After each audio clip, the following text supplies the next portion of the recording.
This is TCT's Daily Major. I am Brian Dabrio, and these are your headlines. Exploring offshore employment opportunities in Canada for St. Lucians. The SLP is seeking clarification on the implementation of the Roadside Caretakers Program.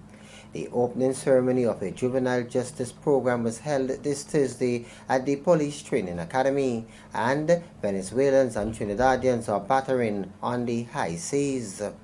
TCT's Daily Major is brought to you by Dubai's Bottling Company, Ferrans Food Products, Ramco Chowming, and One Caribbean Newspaper.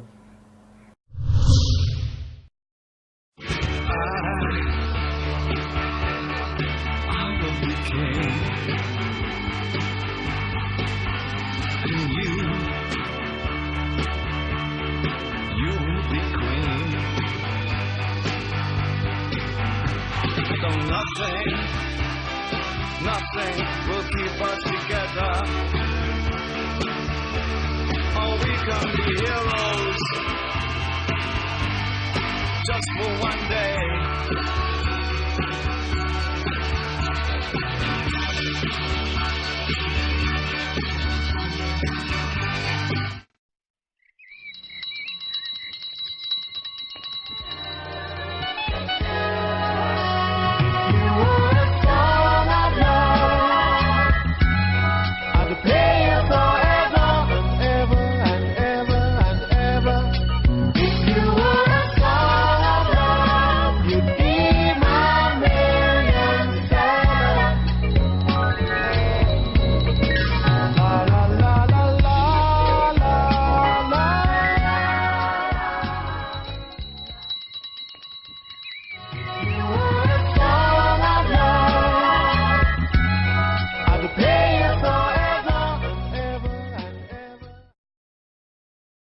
More than a third of our children are now overweight or obese, and some reports indicate this will be the first generation where the children might not outlive their parents. Cardiovascular disease is the leading cause of death in the United States, and the leading cause of death for African Americans, Hispanics, and whites. 25 million North Americans are diabetic, and roughly 2 million people are diagnosed with diabetes every year. Bios Life, the clinically proven natural fat loss. For more information or to purchase this product, contact Ramji at telephone 716-1400 or 450-0495 or email ramj35@hotmail.com. One Caribbean newspaper is dedicated to the unity of our people in one Caribbean nation. We invite you to write us and tell us what's bothering you. No matter what it is, as long as it's within the law and it doesn't offend public conscience, we will publish it. Send us your pictures. Tell us of your weddings. Tell us when unfortunately you have deaths, and we will publish the death announcements. One Caribbean is a newspaper dedicated to the unity of the Caribbean. Write to us at onecaribbeanltd@gmail.com or dennisdabiro@gmail.com, and we will publish what you write, as long as it is within the law and it doesn't offend public decency. Welcome. The Minister of Infrastructure, Ports, Energy and Labour, Honourable Stephenson King, departed the island on Sunday, September 11th for an official visit to Canada. Minister King was accompanied by Labour Commissioner Mr. Ray Narcis and Labour Relations Specialist and Consultant Winhall Joshua. Over the course of 11 days, the Minister will be meeting with farmers and employers in the Canadian province of Quebec and Ontario with a view to discussing, exploring and creating offshore employment opportunities in Canada for St. Lucian nationals, especially during the Canadian Seasonal Agricultural Farm Workers Program. Furthermore, the Minister will have an opportunity to address and interact with a number of St. Lucians living in the Greater Toronto Area. Arrangements are also being made for the Minister to meet with several Canadian entrepreneurs interested in doing business in St. Lucia. The delegation will also meet and have discussions with officials of the organization of Eastern Caribbean States Liaison Service in Toronto and the staff of the Consulate General of St. Lucia. The minister will return to the island on September 22nd. The St. Lucia Labour Party is seeking clarification from the Ministry of Equity, Social Justice, Empowerment, Youth Development, Sports, Culture and Local Government on the implementation of its Roadside Caretakers program. The SLP wishes to be informed as to whether the program is being implemented in all 17 constituencies, how much is the program costing the government of St. Lucia, how many persons are employed in each constituency, how were the persons employed selected. The St. Lucia Labour Party also wishes to express concern with Honourable Mary Isaac's claims that all parliamentarians who won their seats received 30 bursaries.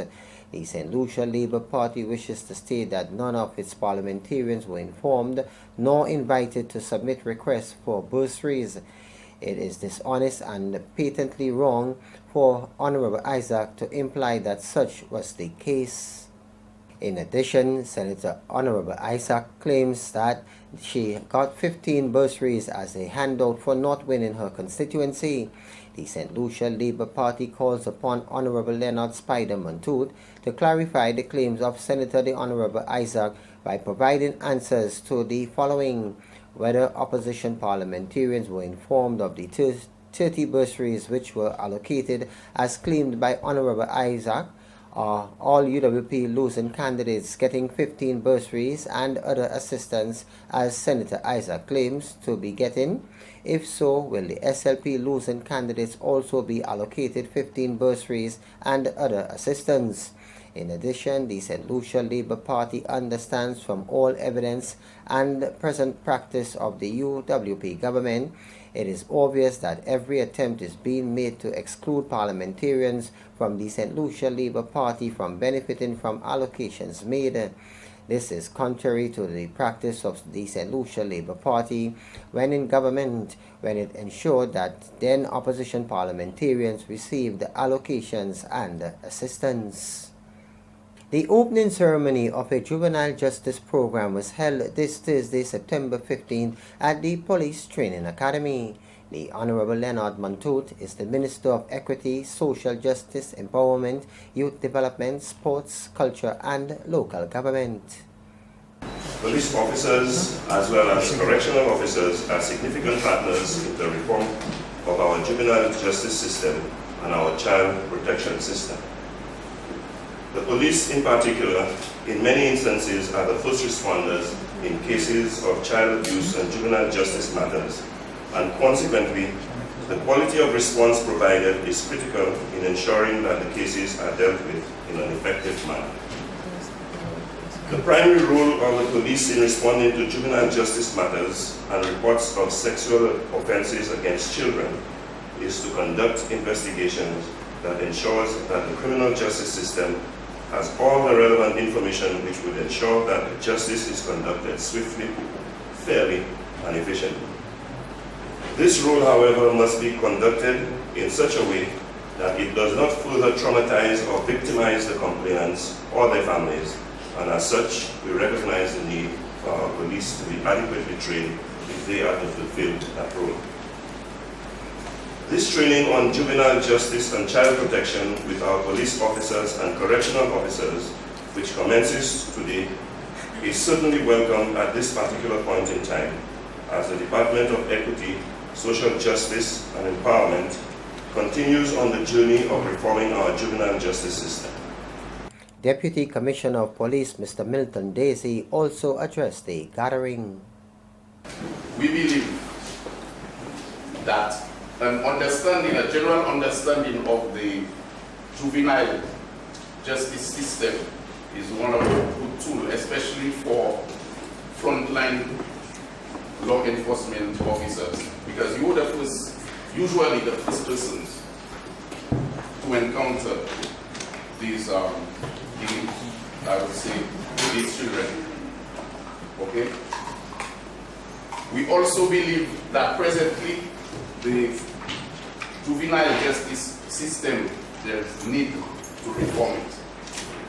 And as part of that reform, we believe that, as I said previously, law enforcement officers will need to be trained in understanding what that system entails, what for the agencies that will support the system. Most times when we encounter these juveniles, we think of law enforcement, although that is what we are there for, but we think of arresting and charging. And comes with it detention. The Meekwood Secondary School was the recipient of some 10 laptops which were provided by the parliamentary representative for the constituency and Minister of Education, the Honorable Dr. Gail Rigobert. More in this report. The Meekwood Secondary School moved another step towards replenishing its Learning Resource Center after the LRC room was gutted by fire 2 years ago, destroying all of its contents.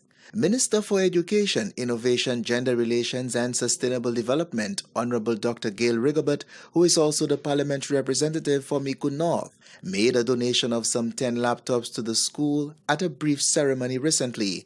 Considered an essential organ of the Meekwood Secondary School, the Learning Resource Center provided many services for printing, research, instruction and document binding to students and teachers on a weekly basis. There is indeed some more to be done, and we will continue to do all within our power to ensure that the LRC regains its vigor, its verve, and becomes the heartbeat of this institution again. Newly appointed principal of the Meekwood Secondary School, Flora Emmanuel Joseph, is proud of the achievement, acknowledging the positive impact the laptop donation will have on the school and, more importantly, its students. The LRC room was one of the healthy places at Meekwood Secondary School, and we need to commend the school for that.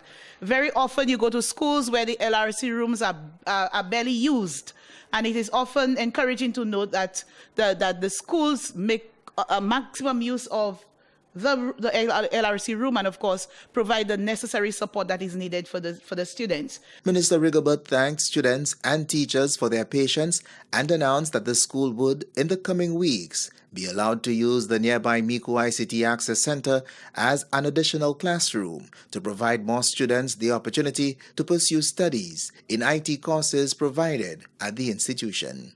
From the Communications Unit of the Ministry of Education, Innovation, Gender Relations and Sustainable Development, I am Chris Satney reporting. St. Jude Hospital was pleased to accept the gift of a brand new 32-inch television set from its corporate partner Coconut Bay Beach Resort and Spa. The television set was officially handed over to St. Jude Hospital during a brief ceremony in the hospital pediatrics ward on Wednesday, September 14, 2016. Coconut Bay has a long-standing memorandum of understanding with St. Jude Hospital intended for the benefit of the hospital's pediatric ward where the television will be installed. Dr. Sybil Neitram, chief of the pediatrics department, in accepting the gift, expressed her profound gratitude for the television. She recalled that she had bought the department's current television from a patient 15 years ago to serve the ward. The gift of this new television would be most welcome. She also indicated that the funds which Coconut Bay had recently donated to the pediatric ward is being set aside to purchase a pediatric ventilator. St. Jude Hospital, the main healthcare provider for the entire southern half of St. Lucia, is most grateful for the continued support of Coconut Bay Beach Resort and Spa. Dr. Sherry Poyat, St. Jude's Hospital CEO, stated that this relationship with Coconut Bay was akin to a marriage and that there would be no divorce. It is an example of the kind of corporate partnership that the hospital was seeking to develop with other corporate partners, he noted. Mr. Danley Labon, Coconut Bay Public Relations Manager, stated that St. Jude Hospital is seen as a very important partner. This donation, he added, was a manifestation of the hotel's continuing commitment to St. Jude Hospital and the children of the pediatric ward. On Wednesday, September 14, 2016, a post-mortem was conducted on the body of 60-year-old Ignatius Donnelly of Macoda. The examination revealed that he died as a result of natural causes. No foul play is suspected. You are watching TCT's Daily Major. Still to come, CIBC First Caribbean has raised over US $350,000 thus far for cancer. Crystal clear, yeah. That's what we drink it. When I want to quench my thirst, bring a bottle of crystal clear, yeah. It's so refreshing. I don't want no other water. The choice is crystal clear. Cool the temperature. Revitalize me with. Give me a bottle of water. All on the road is inside bottle. Everybody's drinking water. Crystal clear, yeah. It's so refreshing. When I want to quench my thirst, bring a bottle of crystal clear. The choice is clear. Crystal clear. Premium, purified drinking water from Duboulet's Bottling Company Limited. The way you smile at me is everything I dream.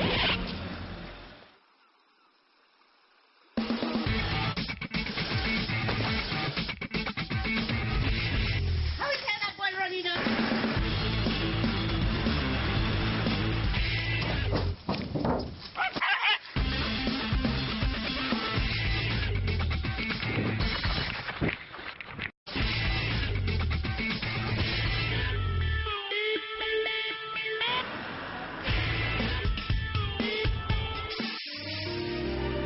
The way you smile at me.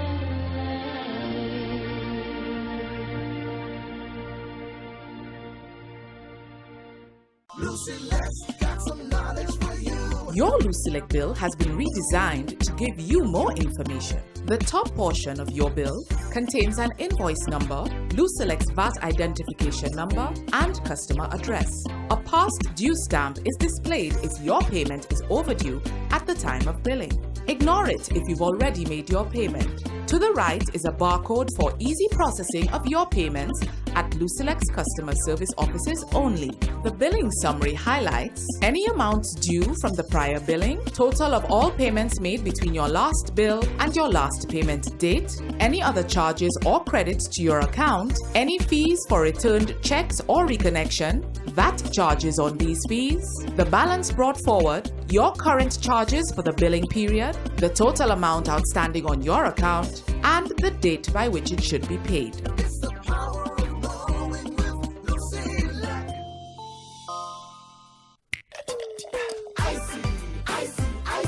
Experience the flavor of icy. Icy, yeah. Icy. Pop it up. Let's start the party. Ooh, yeah. I like the flavor. Ooh, yeah. I love the taste. The orange and the pear, the cherry and banana, the apple, ginger beer, or strawberry for your mama. Grapefruit, cola, champagne, sorrel if you wanna. Quench your thirst first, have an icy soda water. Icy, yeah. Icy. Pop it up. Let's start the party. Ooh, yeah. I like the flavor. Ooh, yeah. I love the taste. Icy. Experience the flavor of icy. Bottled by Duboulet's Bottling Company Limited.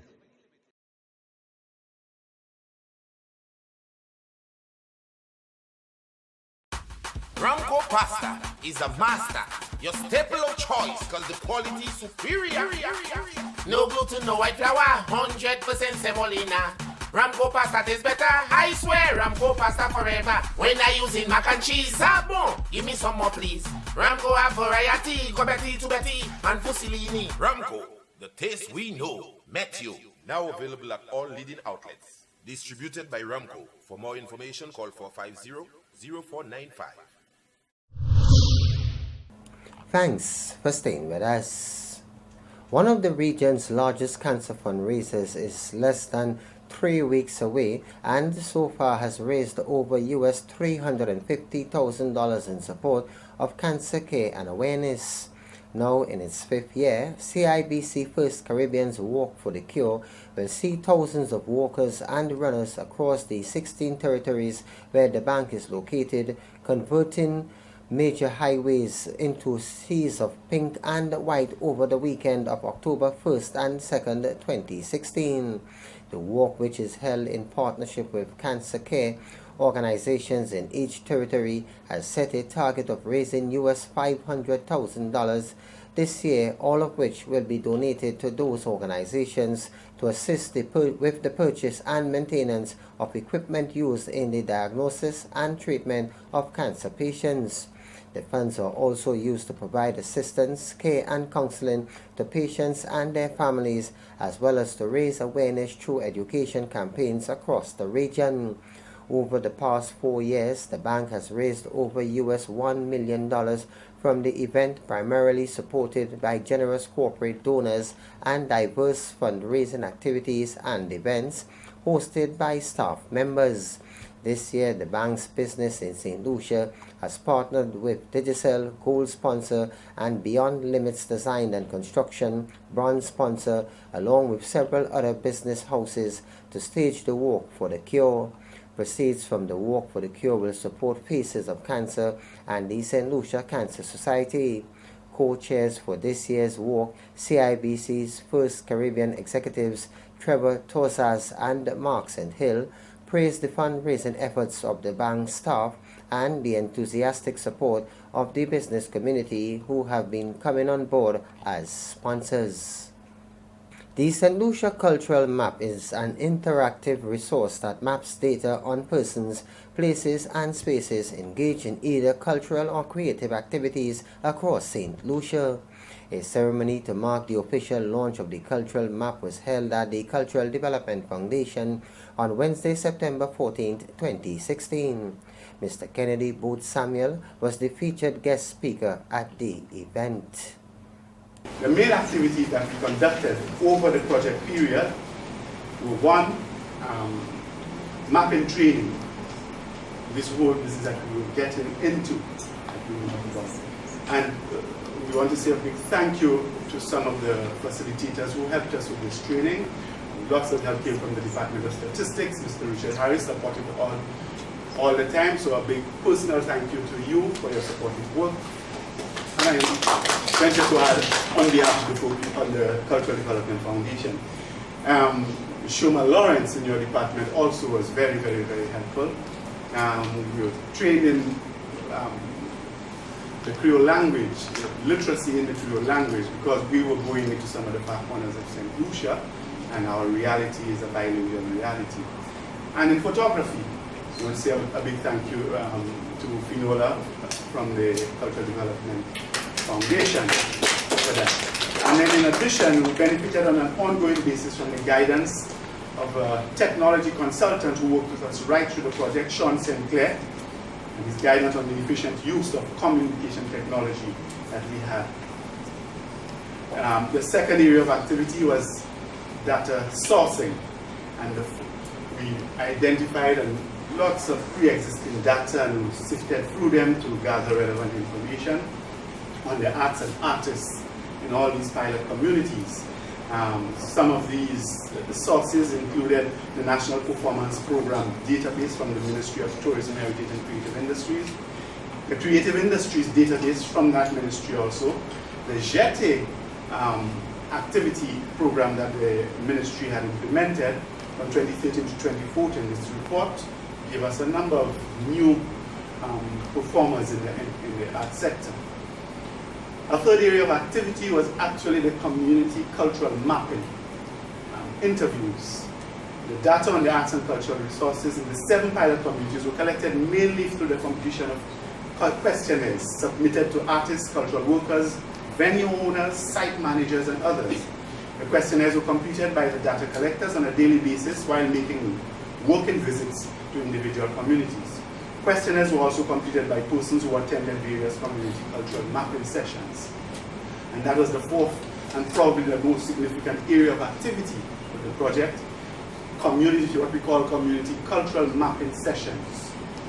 We held at least one main community cultural mapping session in each of the communities. The objectives of these sessions were, one, to foster greater community awareness, support, and participation in the process, and to articulate and record community contextual information about the community in which these are things and are persons emerge, to articulate and record relevant community mapping data, to develop a list of persons and resources that needed to be mapped in each of the community, and to map as many of those persons as possible. The Caribbean Electric Utility Services Corporation recently hosted its 2016 Renewable Energy Conference in St. Kitts.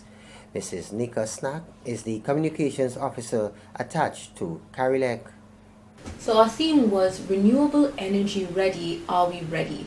And basically the theme challenges us to create the right environment to maximize our use of the abundant renewable energy resources that surround us here in the Caribbean region. Renewable energy, it is energy that is collected from resources that are naturally replenished. So sun, wind, rain, waves from the sea, all of these things can be harnessed to give energy that's renewable. The Darren Sammy Foundation and Dive St. Lucia share common goals and visions for the youth of St. Lucia, and both organizations are passionate about providing opportunities and support for the youth.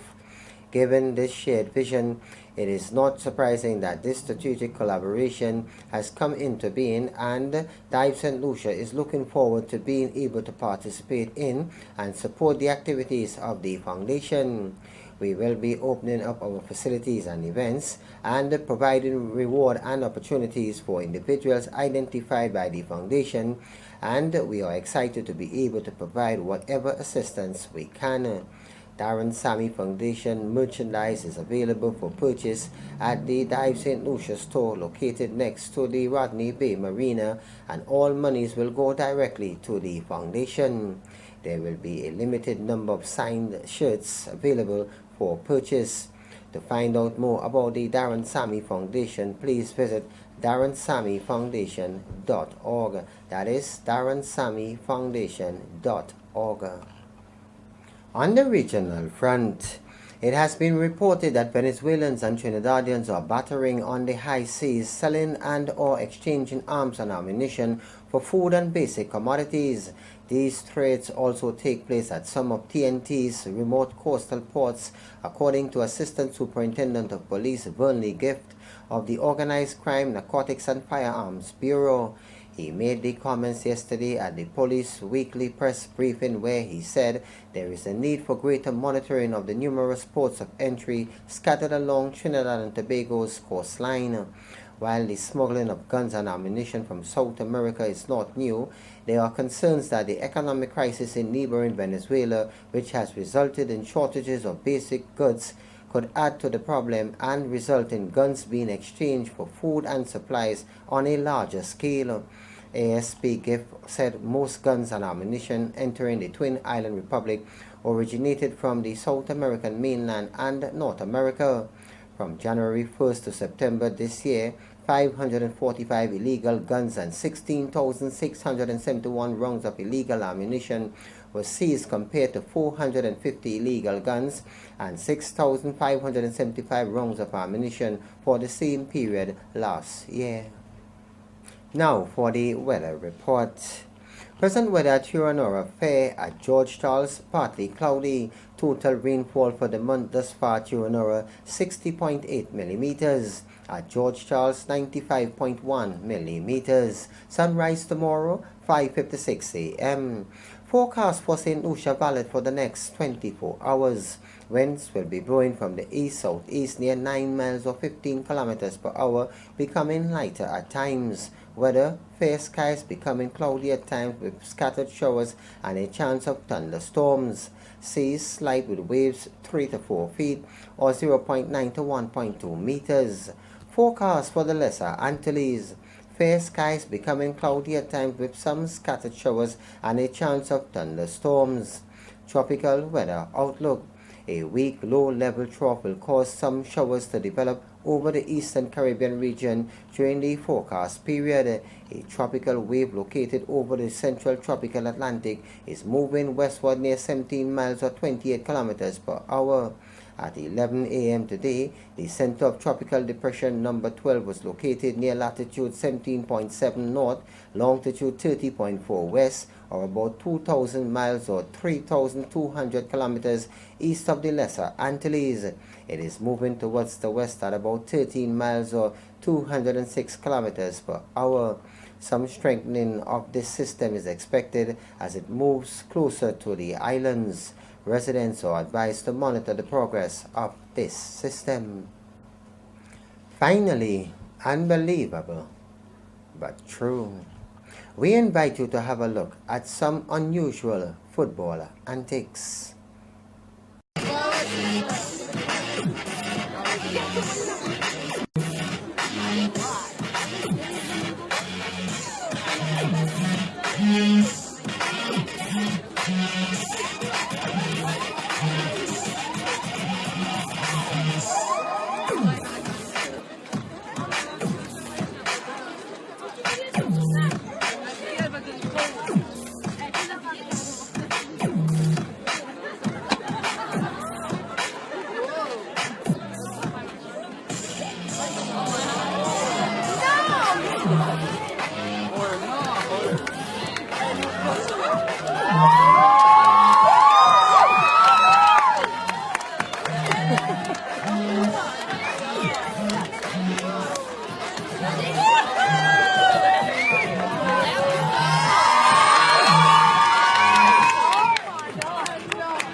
I tell you what, say what you want, this guy is bad to the bone.